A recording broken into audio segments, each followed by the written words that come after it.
Another story I heard about myself. This one happened in high school. We had this teacher in high school whose kid went to our high school. His name was Mr. McNamara, and his son Jake McNamara went to our high school. He was a sophomore when I was a senior, so he was 2 years behind me.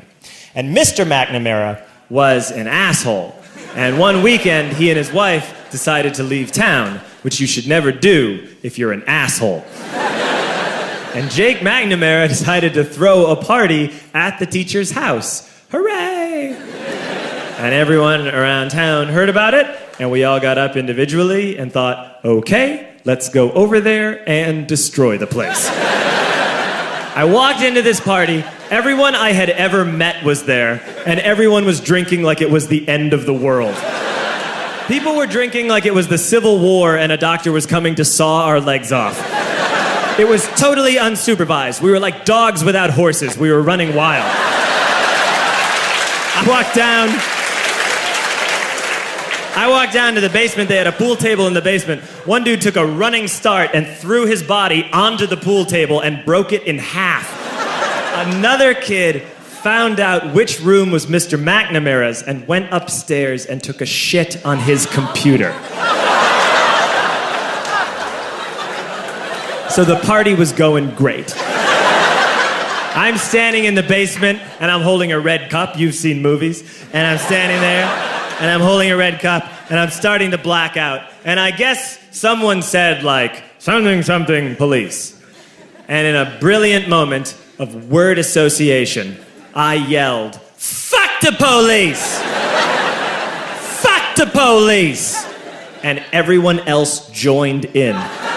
100 drunk white children yelling, fuck the police. With the confidence of guys who have like already been to jail and aren't afraid of it anymore. You know, that like, I serve my nickel, you come and take me confidence. But white children. The reason someone had said something, something, police was because the police were there. So a Chicago police officer walked down the stairs and got to the bottom in the basement and looked out over a sea of drunk toddlers yelling, fuck the police, in his face. And he was almost impressed. He was like, wow. And then he leaned into his walkie-talkie and went, get the paddy wagon. And my friend John, who is now a father, this man now has a baby, he grabbed a 40, smashed it on the ground, and yelled, scatter! And everyone ran in a different direction.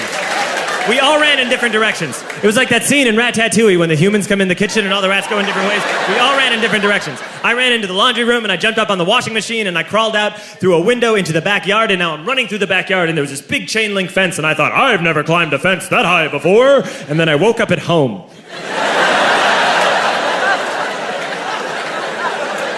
On Monday, I went to school because that's what we did back then. And I'm walking into the school building, and who do I see but Jake McNamara? And he says to me, hey, were you at my party on Saturday? And I said, no. You know, like a liar. And he said things got really out of hand. Someone broke the pool table.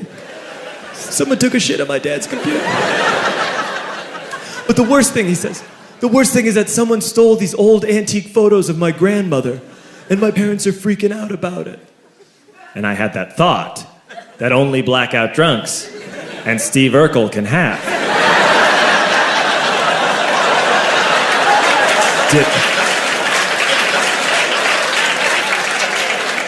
Did I do that? I figured, no, I wouldn't have done that.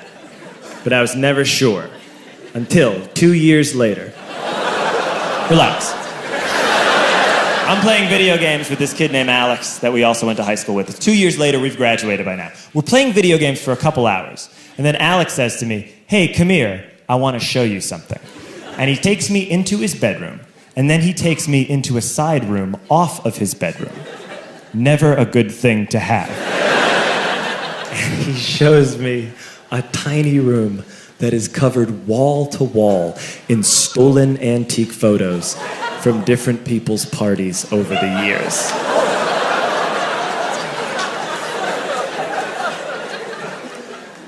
said, "Why? Why do you do this?" And Alex said, "Because it's the one thing you can't replace."